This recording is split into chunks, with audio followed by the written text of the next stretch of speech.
বলে 20টা রান আমরা নিতে পারি নাই। মানে এই ম্যাচটা পর্যন্ত আমাদেরকে হারতে হয়েছে। আমাদের টপ অর্ডার, আমাদের মিডল অর্ডার, প্রত্যেকটা ব্যাটসম্যান, মানে এরা দিন শেষে এদের ভিতর ন্যূনতম কোনো দায়িত্ববোধ নাই, এদের ভিতরে কোনো সেন্স নাই, এদের কোনো ক্রিকেটীয় সেন্স নাই।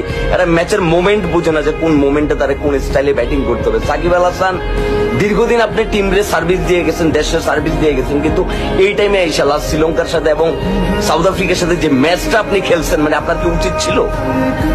আপনার কি আরেকটু দায়িত্ব নিয়ে খেলা উচিত ছিল না আপনার?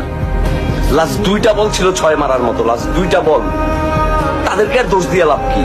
এক মাহমুদুল্লাহ রিয়াদ আর তাহিদ হৃদয় মিলে পুরো ম্যাচটারে টাইনে নিয়ে আসছে আপনাদের ইজ্জতটা বাঁচানোর জন্য, কিন্তু তাদের তো আপনার ইজ্জত বাঁচানোর জন্য প্রত্যেকবার তাদের দায় না। শ্রীলঙ্কার সাথে ম্যাচটা তাহিদ হৃদয়ের, মাহমুদুল্লাহ রিয়াদ ম্যাচটারে জিতাইছে। তাহিদ হৃদয়ের 3টা 6 পুরো ম্যাচের মোমেন্ট ঘুরাই দিছে মাহমুদুল্লাহ রিয়াদ এসে ফিনিশ করছে, কিন্তু আজকের ম্যাচটারে ফিনিশ করছে সাকিব আল হাসান আর হচ্ছে লর্ড শান্ত। এই লর্ড শান্ত হচ্ছে পৃথিবীর সকল লর্ডের লর্ড, সকল লর্ডের লর্ড। ঠিক আছে, আপনাদের জন্য রাত জায়গার কোনো লাভ নাই। এই যে যুক্তরাষ্ট্রের মাঠে, নিউ ইয়র্কের মাঠে এতগুলা অডিয়েন্স ছিল, যারা একটা সিঙ্গেল রান নিলে এতটা চিল্লাফাল্লা করতেছিল, এতটা ক্রাউড করতেছিল, এতটা চিয়ার্স করতেছিল, এতটা চিয়ার আপ করে আপনাদেরকে জাগায় রাখতেছিল, ওই মানুষগুলোর সাথে আপনারা প্রতারণা করছেন।